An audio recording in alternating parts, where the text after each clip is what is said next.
এক নাম্বার কাজ কি বলছিলাম, রমজানে যে আমলগুলো করলাম এই আমলগুলোকে হেফাজত করব ইনশাআল্লাহ। 2 নাম্বার কাজ হলো শয়তানের চক্র থেকে বিরত থাকব, শয়তানকে শত্রু হিসাবে গ্রহণ করব। শত্রু দেখা যায়, শত্রু কি করে দেখা যায়, শয়তানকে আমরা দেখি না, শয়তানকে আমরা দেখি না, শয়তান আমাদেরকে দেখে। কিন্তু শয়তানের সুরত ধরে কিছু লোক আছে। কিভাবে আপনি চিনবেন? আজান হয়েছে, যে বন্ধু আপনার মসজিদে যাওয়া থেকে বাধা দেয়, আপনি বন্ধুরে কইতেছেন চলো আজান হয়েছে মসজিদে যাই, বন্ধু যদি বলে না এখন নামাজ দেওয়া দরকার নেই।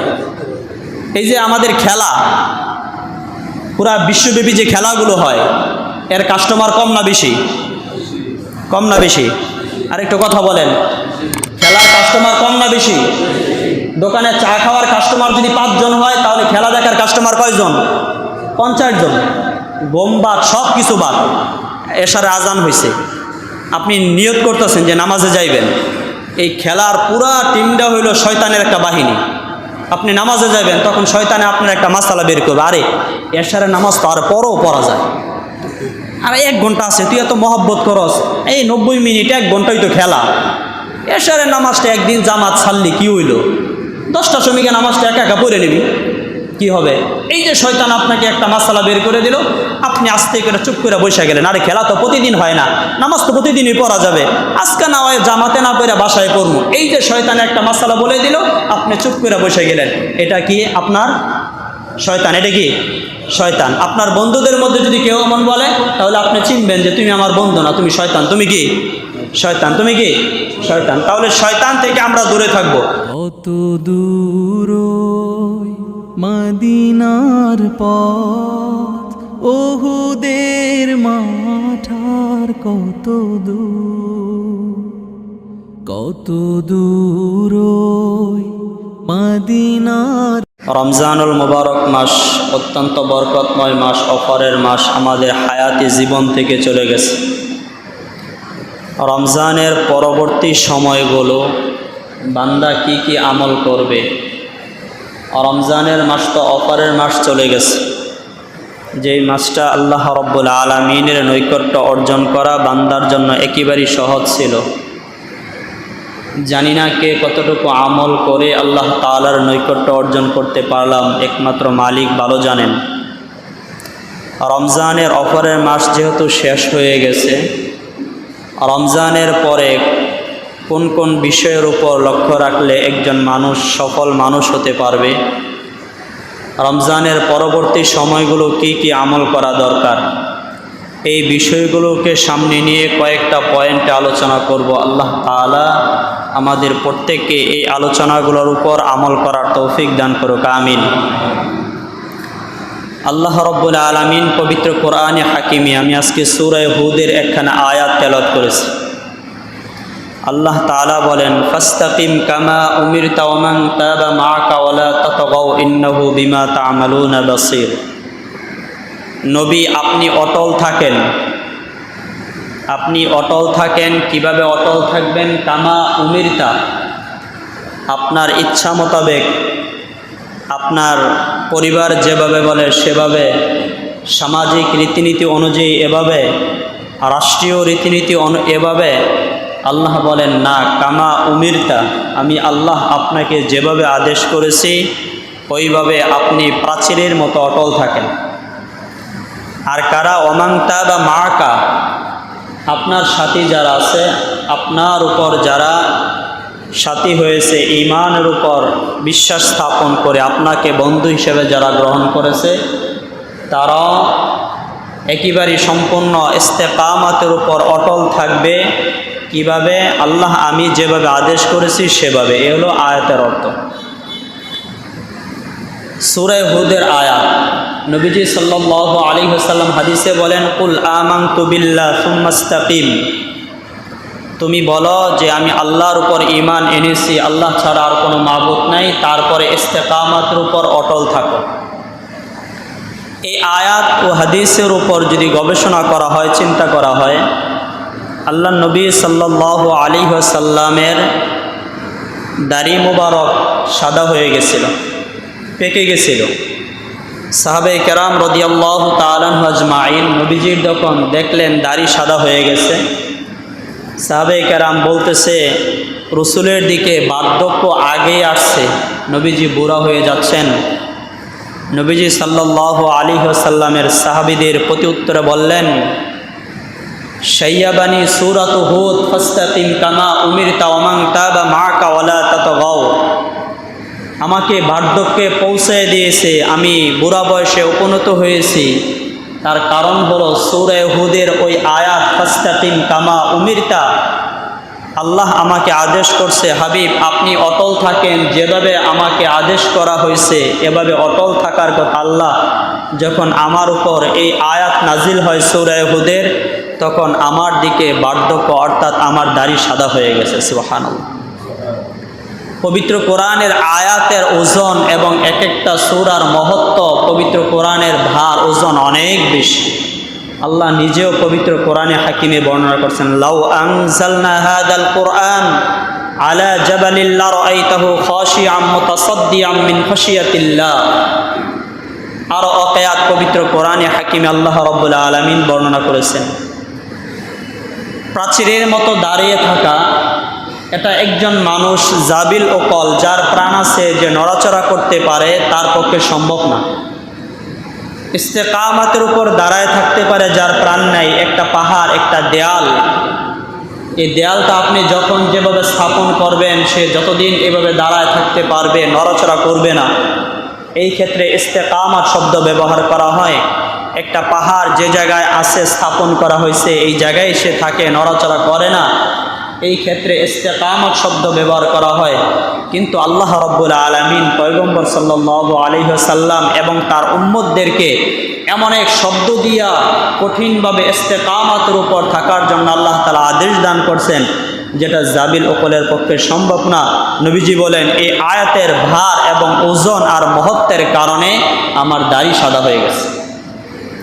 শামাইলে তিরমিজি আপনি খুলবেন, নবীজি সাল্লাল্লাহু আলাইহি ওয়াসাল্লামের পবিত্র দাড়ি মুবারক 18, 19, 16, 17 অর্থাৎ 20-এর উপরে যায় নাই, 20-এর কম সাদা হয়ে গেছে। নবীজির কাছে একজন সাহাবী আসছেন, হযরতে উসমান ইবনে মাজউন রাদিয়াল্লাহু তাআলা আনহু। গ্রাম্য ব্যক্তি, গ্রাম থেকে আসছে, সাদাসিধা মানুষ, এত বেশি কিছু বোঝে না।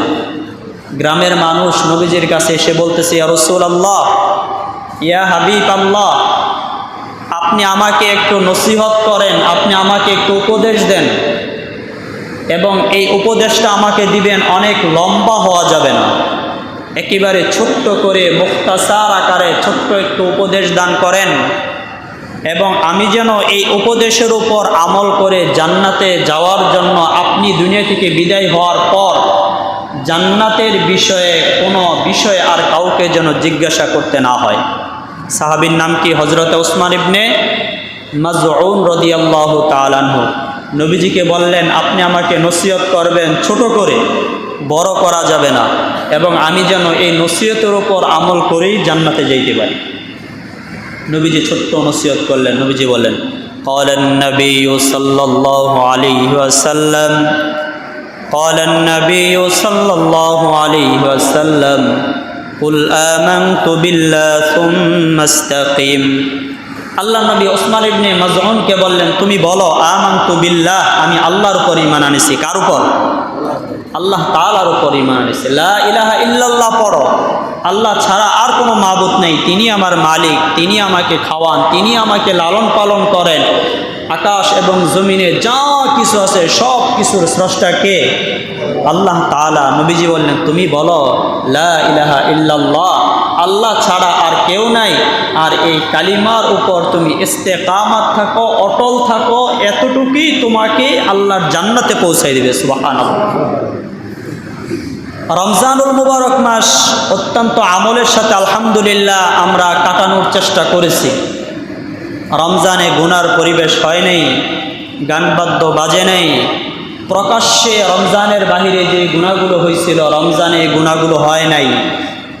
অর্থাৎ রমজানের মহত্ব আর বরকতের কারণে অনেকটা গুনার পরিবেশ থেকে উম্মত বাঁচার চেষ্টা করেছে। কেন?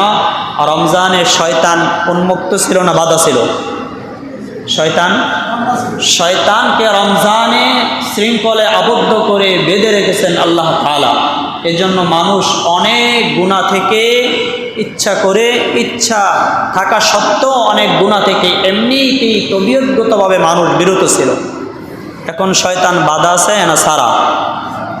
শয়তান যেহেতু ছেড়ে দিছে, রমজানও চলে গেছে, রমজানের পরবর্তী এই সময়গুলো আমাদের আমল কি করা দরকার? এক নাম্বার আমল হলো রমজানে কষ্ট করে আমরা যে আমলগুলো উপার্জন করেছি, সঞ্চয় করেছি, জমা করেছি, রমজানের বাহিরে এই আমলগুলোকে নষ্ট করব না ইনশাআল্লাহ। রমজানে অনেক কষ্ট করে বান্দা আমল করেছে, রমজানে একবার সুবহানাল্লাহ বলছে তো আল্লাহ রাব্বুল আলামিন বান্দার আমল নামায় ৫৬,০০০ নেকির সওয়াব উঠাই দিয়েছে। সুবহানাল্লাহ, অফার শেষ। এই যে এত কষ্ট করে নেক আমল অর্জন করলাম রমজানে, রমজান চলে গেছে, আগামী রমজান পর্যন্ত হাত্তা ইয়াতিয়াকাল ইয়াকিন, মৃত্যুর আগ পর্যন্ত এই যে কষ্ট করে আমলগুলো জমা করলাম, এই আমলগুলো যেন নষ্ট না হয় সবসময় চিন্তা আর ফিকির করতে হবে। একজন ব্যবসায়ী কখন সফল ব্যবসায়ী হয়, একজন কৃষক কখন সফল কৃষক হয়, একজন মানুষ কখন সবচাইতে বড় সফলতার মুখ দেখতে পারে। একজন কৃষক কষ্ট করে রৌদ্রে পুড়ে বৃষ্টিতে ভিজে আর তার কৃষি ফসলগুলো যখন একত্রিত করে তার কৃষি জমির মধ্যে, তখন সে সফল কাম হয় না যখন তার এই সম্পদগুলো, কৃষিকাজগুলো মাথায় বোঝা করে যখন বাড়িতে ঘরের স্তূপ দিতে পারে, বাড়িতে আনতে পারে এবং এটাকে হেফাজত করতে পারে, তখনই সেই সফল কৃষক হয়। একজন ব্যবসায়ী সারাদিন বিক্রি করলো, অনেক টাকা পয়সা লাভ হলো, অনেক খরিদ আসলো, বিক্রি করলো খরিদ্দারের কাছে, অনেক টাকা পয়সা বিক্রি করলো, সে ব্যবসায়ী হিসেবে সফল ব্যবসা কখন হবে ব্যবসায়ী? যখন তার এই অর্থ সম্পদগুলো দোকান থেকে বাসায় নিরাপদে এনে নির্দিষ্ট ভালো জায়গায় যেখানে রাখলে অর্থ সম্পদগুলো নষ্ট হবে না এমন জায়গায় রাখবে এবং এটা নিরাপত্তার সাথে হেফাজতের ফিকির করবে, তখন সে একজন চৌকান্ন ব্যবসায়ী হিসাবে পৃথিবীর বুকে কি হবে? পরিচিত হবে। বাবা দুনিয়া থেকে চলে গেছে, চলে যাওয়ার সময় আপনাকে 10 তারার মালিক বানায় দিয়ে গেল, একটা গাড়ির মালিক বানায় দিয়ে গেল, আপনি কতদিন পর্যন্ত সাহেব হিসাবে সমাজে প্রতিষ্ঠিত থাকবেন? যতদিন পর্যন্ত বাবার এই রেখে যাওয়া সম্পদগুলোকে আপনি হেফাজত করবেন। আল্লাহ না করুক যদি বাবা দুনিয়া থেকে চলে যাওয়ার পর বাবার দেওয়া সম্পদগুলোকে নষ্ট করে ফেলেন, হেফাজত না করেন, তাহলে সমাজের মানুষ আপনাকে থুতু দিবে, আপনাকে মন্দ বলবে, ব্যর্থ সন্তান, বাবা এত সম্পদ দিছে কোনো সম্পদকে হেফাজত করতে পারে নাই। ভাই দোস্ত, ইমানের উপর থাকার জন্য আল্লাহর কাছে এতটা দোয়াও করি নেই। মুসলিম পরিবারে জন্ম দিছে আল্লাহ দয়া করে মায়া করে, জান্নাত নামক এই বস্তুগুলো, রমজানের অফারগুলো আল্লাহ তাআলা অন্য কোনো উম্মতকে দেন নাই, শুধু আমাদেরকে দিছেন দয়া করে মায়া করে। রমজানে এত নেকি অর্জন করলাম, এগুলো যদি নষ্ট করে দেয় তাহলে আমাদের মতো ব্যর্থ মানুষ আর কেউ পৃথিবীর বুকে থাকবে না। তাহলে রমজানের পরের প্রস্তুতির 1 নাম্বার প্রস্তুতি কি? রমজানের সঞ্চিত আমলগুলোকে যেন নষ্ট না হয় এ ব্যাপারে ফিকির কি করব? ফিকির করব ইনশাআল্লাহ। তাহলে রমজানের পরবর্তীতে 1 নাম্বার কাজ পাইলাম যে অর্থ সম্পদ জমা করলাম, যে নেক আমল সঞ্চয় করলাম, এটা যেন নষ্ট না হয় এ ব্যাপারে সবসময় কি করব? ফিকির করব। কিভাবে আমার নেক আমল নষ্ট হয়? বিশেষ করে বেশিরভাগ জবানের দ্বারা নেক আমল নষ্ট হয়। মানুষ গুনাহ করতে থাকে, কুফরি কথা বলতে থাকে, বেঈমানি কথা বলতে থাকে। নবীজি বললেন, বারবার এই হাদিস আপনারা শুনছেন, আমার তো ভয় হয় ওই সময়ের জন্য। একজন মানুষ সকালবেলা ঘর থেকে বের হবে ইমানদার হয়ে, ইমান নিয়ে ঘর থেকে বের হবে, সন্ধ্যার সময় বেঈমান হয়ে ঘরের ভিতরে ফিরবে, সে চিন্তাও করবে। এই অবস্থায় হালত কিন্তু চলে আসছে। 2 নাম্বার করণীয় হলো শয়তানকে যেহেতু ছেড়ে দেওয়া হয়েছে, শয়তানকে কি করা হয়েছে?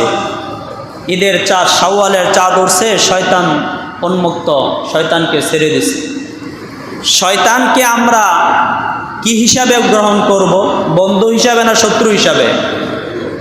আল্লাহ তাআলা পবিত্র কোরআনে হাকিমের মধ্যে বলেন, শয়তানকে তোমরা শত্রু হিসাবে গ্রহণ করো। কি হিসাবে?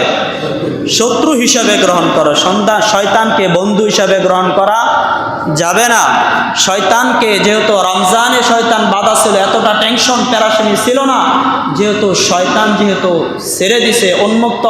আর আল্লাহ তাআলা পবিত্র কোরআনে হাকিমে বিভিন্ন জায়গায় বলছেন, ইয়া বানি আদম, হে বনি আদম, শয়তান তোমাদের প্রকাশ্য শত্রু, আর শয়তানকে তোমরা গ্রহণ করো শত্রু হিসাবে। কি হিসাবে? শত্রু হিসাবে। আপনি যদি জানেন আপনার 4 জন বন্ধু, 4 জন বন্ধুর মধ্যে যদি ঘটনাক্রমে একজন বন্ধু যদি শত্রু হয়ে যায়, তাহলে তার সাথে আপনি ঘুরতে যাবেন, সবসময় আলাদা থাকবেন। কেন? যে সে তো আমার শত্রু, যে কোনো সময় আমার ক্ষতি করতে পারে। তাহলে শয়তানের কাজ কি? শয়তানের কাজ হলো আজান হইলে মানুষকে দৌড়ে দৌড়ে ডাক্কায়া মসজিদের মুখে দেওয়া। শয়তানের কাজ না এটা? শয়তানের কাজ আজান হইলে দোকানপাট বন্ধ করে মানুষকে সুন্দর করে মসজিদে নিয়ে আসা কাজ, এটা আবার শয়তানেরও কাজ। আমাদের বুজুর্গ ছিলেন, একজন বুজুর্গ তাহাজ্জুদের নামাজের অভ্যাস ছিল। একদিন শয়তান তাহাজ্জুদের নামাজ পড়াইতে দেয় নাই, তো তাহাজ্জুদের নামাজ পড়তে পারে নাই, ওয়াক্ত চলে গেছে, ফজরে আজান হয়ে গেছে। ঘুম থেকে উঠে দেখে ওয়াক্ত শেষ। নামাজের পরে তাহাজ্জুদের নামাজ পড়তেন 6 রাকাত 8 রাকাত, এই যে পড়তে পারে নাই, ফজরের পর থেকে নামাজ, আর এই যে কান্নাকাটি শুরু করলেন, লম্বা সময় পর্যন্ত নামাজ পড়তে পড়তে কান্নাকাটি করতে করতে, ওই যে প্রতিদিন তাহাজ্জুদ পড়ে আল্লাহ যতটুকু খুশি হয়েছে, একদিন শয়তান কাজা করার কারণে যে কান্নাকাটি করছে আর যে অতিরিক্ত নামাজ পড়ছে, এর কারণে আল্লাহ তাআলা অনেক মাকাম উপর উঠাই দিছে। সুবহানাল্লাহ। পরের দিন শয়তান ডাকতেছে, হুজুর উঠেন। তুমি কে? হুজুর কালকে ওই যে আপনারা তাহাজ্জুদ নামাজ পড়তে দেই না, আমি ইবলিস। পড়তে দিছিলাম না যেন আপনি আমল কম করেন, এখন না পড়া যে আমল করছেন, আল্লাহর কাছে যে মাকাম অর্জন করছেন, আজকে যদি না পড়তে দেয় তাহলে আরও উপরে উঠে যাবেন। তাহাজ্জুদ পড়ে আস্তে আস্তে উঠেন। আমাদের তো ওই রকম মাথা ব্যথা নেই। তাকবীরুল্লাহ ছুটে গেলে আমাদের প্যারাশিনি হয় না, জামাত ছুটে গেলে আমাদের প্যারাশিনি হয় না, সুন্নত নষ্ট হয়ে গেলে আমাদের টেনশন হয় না। আমাদের টেনশন প্যারাশিনি হয় সন্তান যদি কাজে না যায়, অথবা আমার ব্যবসার ধারাবাহিকতা নষ্ট হয়ে গেছে, তখন মাথা অস্থির হয়ে যায়। সুন্নতের উপর আমলের ব্যাপারে ধারাবাহিকতা নষ্ট হয়ে গেলে এটা আমাদের প্যারাশিনি হয় না। এই জন্য ইস্তেকামাতের অনেক দাম। একজন মানুষ সুন্নতের উপর আমল করে, আরেকজন মানুষ, এই যে এখন রৌদ্রের হালত কম না বেশি? রৌদ্রের তাপমাত্রা আপনি আধা ঘন্টা 20 মিনিট দাঁড়ায় থাকতে পারবেন? এই যে এখন পুরো পৃথিবীব্যাপী সব জায়গায়, এখন আমরা অনেক সময় বলিও, জমানাকে গালি দেই, জমানা উল্টে গেছে, বলি না? জমানা কি হয়েছে? উল্টে গেছে। কারণ যখন বৃষ্টি হওয়া দরকার তখন বৃষ্টি না, যখন রৌদ্র হওয়া দরকার তখন রৌদ্র না। অর্থাৎ মানুষের ইচ্ছার, মানুষের যেই জিনিসটা প্রয়োজন সেটা হচ্ছে না। সেটা কি হচ্ছে না? এর জন্য দায়ী কে? আল্লাহ। এর জন্য দায়ী কে? আল্লাহ না আমরা? স্বাভাবিকভাবে বুঝেন, ছোট্ট একটা উদাহরণ। যাকে যেই জায়গায় রাখা হয়েছে, যাকে যেই জায়গার দায়িত্ব দেওয়া হয়েছে, আপনি একটা ফ্যাক্টরিতে কাজ করেন, আপনার বাসাই ধরেন মনে করেন, অথবা ফ্যাক্টরিতে ধরেন, এখানে একটা ফ্যাক্টরি চালার জন্য, একটা গার্মেন্টস বলেন, ফ্যাক্টরি বলেন, একটা প্রতিষ্ঠান চালার জন্য অনেক শ্রেণীর লোক লাগে না? একটা প্রতিষ্ঠান চলার জন্য এখানে শিক্ষকের প্রয়োজন হয়, ছাত্রের প্রয়োজন হয়, এরপরে যিনি এই প্রতিষ্ঠানের কাজ করেন দফতরির প্রয়োজন হয়, অথবা গার্মেন্টসে যদি ধরেন, এখানে দোকানে যদি ধরেন ক্যাশিয়ারের প্রয়োজন হয়, যে মাল বিক্রি করবে তার প্রয়োজন হয়। গার্মেন্টস প্রত্যেকটা সেক্টরে আলাদা আলাদা দায়িত্বশীল আছে না নাই? আছে না নাই? এটা মালিকের পক্ষ থেকে নির্ধারণ করে দেওয়া হয়েছে, তুমি এই কাজগুলো করবা, তুমি ক্যাশে বসবা, তুমি সেলাই করবা, দফতরি হিসেবে তুমি প্রতিষ্ঠান এগুলো পরিষ্কার করবা, শিক্ষক হিসেবে তুমি ক্লাস করবা, ছাত্র হিসেবে তোমার দায়িত্ব হলো বই নিয়ে বসবা, পড়াগুলো শিখবা। বাস্তব না অবাস্তব? দুনিয়ার একটা প্রতিষ্ঠান, দুনিয়ার একটা স্কুল, দুনিয়ার পরিবার চলার জন্য শ্রেণী ভিন্ন আছে, প্রত্যেকের কাজ আলাদা আলাদা আছে। পুরা পৃথিবী আল্লাহ রাব্বুল আলামিন সৃষ্টি করেছেন। পৃথিবীর মালিক কে? যদি আল্লাহ হয়, আল্লাহ রাব্বুল আলামিন আমাদের দায়িত্ব কে দিয়েছেন আমরা ভুলে গেছি। প্রত্যেকটা প্রতিষ্ঠানের যার যে দায়িত্ব, এই দায়িত্ব ছাড়া ক্যাশিয়ার যে দায়িত্ব শুধু টাকা নিয়ে বসে থাকবে, সে যদি তার দায়িত্ব বাদ দিয়ে অন্য কোনো কাজ করতে থাকে তাহলে ঝামেলা কমবে না বাড়বে? বাড়বে না? শিক্ষকের দায়িত্ব হলো ছাত্রদেরকে পড়াবে, সে যদি পড়ানি বাদ দিয়া যদি ক্লাসরুম পরিষ্কার করতে থাকে, অন্য কাজগুলো করতে থাকে, তাহলে এই প্রতিষ্ঠান সুশৃঙ্খলভাবে চলবে না এটা এলোমেলো হয়ে যাবে? এলোমেলো হবে না? গার্মেন্টস বলেন, ফ্যাক্টরি বলেন, যাকে দিয়ে দায়িত্ব দেওয়া হয়েছে সে যদি এই দায়িত্ব থেকে অন্য কোনো দায়িত্ব করে, আপনি বলবেন সে তো কাজই করতেছে, সে কী করতেছে? সে কাজ করতেছে না। তাহলে এই এলোমেলো কেন হবে? তাকে যে দায়িত্ব দেওয়া হয়েছে দায়িত্ব থেকে সরে যাওয়ার কারণে এই প্রতিষ্ঠান সুন্দরভাবে চলবে না। আজকে আমরা দুনিয়ার বুকে খাবারের জন্য নামাজের তো ফিকিরই নেই, খবরে নেই, অথচ রিজিকের দায়িত্ব কে নিছিলেন? আল্লাহ নবীকে বলছেন, ওয়ামুর আহলাকা বিসসালাতি ওয়াসতাবির আলাইহা লা নাসআলুকা রিজকা। হাবিব, আমার দায়িত্ব হলো প্রত্যেকের ঘরে ঘরে আমি আল্লাহ রিজিক পৌঁছাই দিব। সুবহানাল্লাহ। তোমার দায়িত্ব হলো নামাজ পড়ো, তোমার পরিবারকে নামাজের আদেশ দাও, তোমার উম্মতদেরকে বলে দাও, তোমার সাথীদেরকে বলে দাও তাদের দায়িত্ব হলো নামাজ পড়া, তাদের দায়িত্ব হলো দ্বীনের উপর চলা। আল্লাহ তাআলা আরেক জায়গায় বলেন, ওয়ালাউ আন্না আহলাল কুরা আমানু ওয়াত্তাকাউ লাফাতাহনা আলাইহিম বারাকাতিম মিনাস সামা। তোমরা যদি ঈমান আনো, আমার উপর বিশ্বাস স্থাপন করে চলো, আসমানের যত বরকতের দরজা আছে, জমিনের যত বরকতের দরজা আছে, এই সবগুলো আমি আল্লাহ তোমাদের জন্য উন্মুক্ত করে দেব। সুবহানাল্লাহ। স্বাভাবিক নিয়ম, প্রত্যেকটা প্রতিষ্ঠানের যেমনিভাবে আলাদা আলাদা বাহিনী আছে, তার দায়িত্ব থেকে যদি সে আলাদা হয়ে যায়, কাজ করতেছে, প্রতিষ্ঠানের নিয়ম শৃঙ্খলা ঠিক থাকে না, ঠিক তেমনিভাবে আল্লাহ রব্বুল আলামিন মানুষদেরকে বানাইছিলেন আল্লাহ তাআলার গোলামি করার জন্য। আর আল্লাহ তাআলা হলো রিজিকের জিম্মাদারি, আল্লাহ তাআলা ঘরে ঘরে পৌঁছায় নেবেন, এটা আল্লাহ নিছেন। এখন আমরা রিজিকের জিম্মাদারি আমাদের নিজেদের হাতে নিছি কিনা? রিজিকের জিম্মাদারি কার? আল্লাহর। কিন্তু এখন কারা নিছি? প্রত্যেকের আমরা হাতে নিয়ে নিছি না? কথা বলেন না কেন? একটা আমরা নিছি, আবার কথা বলেন। এখন জিম্মাদারি আমাদের হাতে না? এই জন্য চিন্তা করি যে পোলা যদি চাকরি না করে তাহলে আমাদের একেবারে বাপ মা আমরা দুজন ময়রা মাটির নিচে একেবারে শেষ হয়ে যেতাম। নাউজুবিল্লাহ, বলে কি না?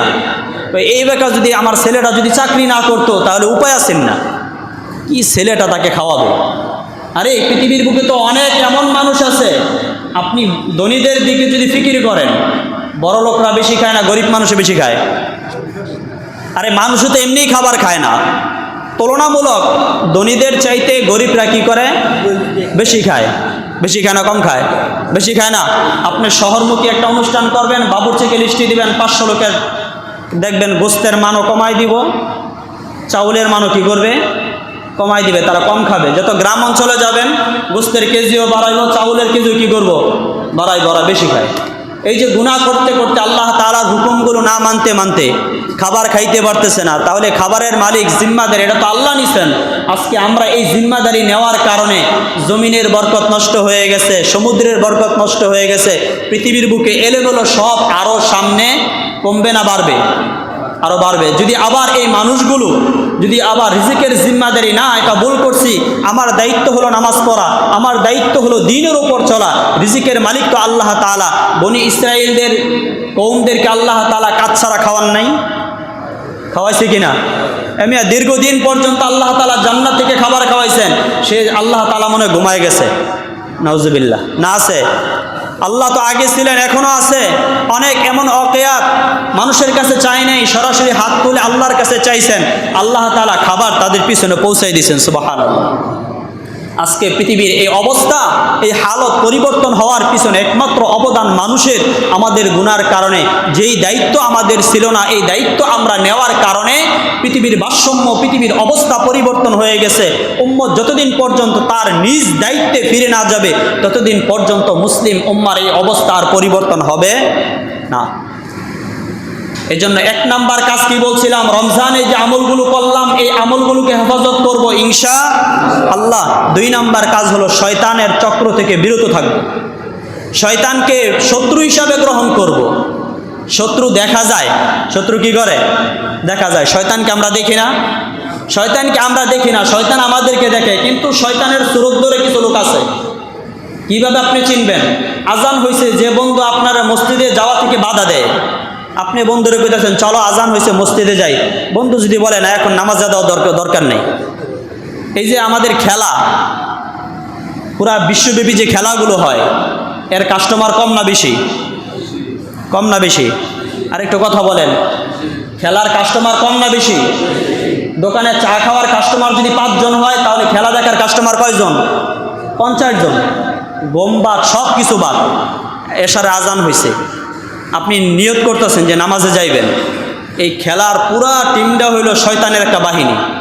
আপনি নামাজে যাবেন, তখন শয়তানে আপনার একটা মাসালা বের করবে, আরে এশারে নামাজ তো আর পরও পড়া যায়, আর 1 ঘন্টা আছে, তুই এত মহব্বত করস, এই 90 মিনিট 1 ঘন্টাই তো খেলা, এশারে নামাজটা একদিন জামাত ছাড়লি কি হইল, 10টার সময় নামাজটা একা একা পড়ে নিবি, কি হবে?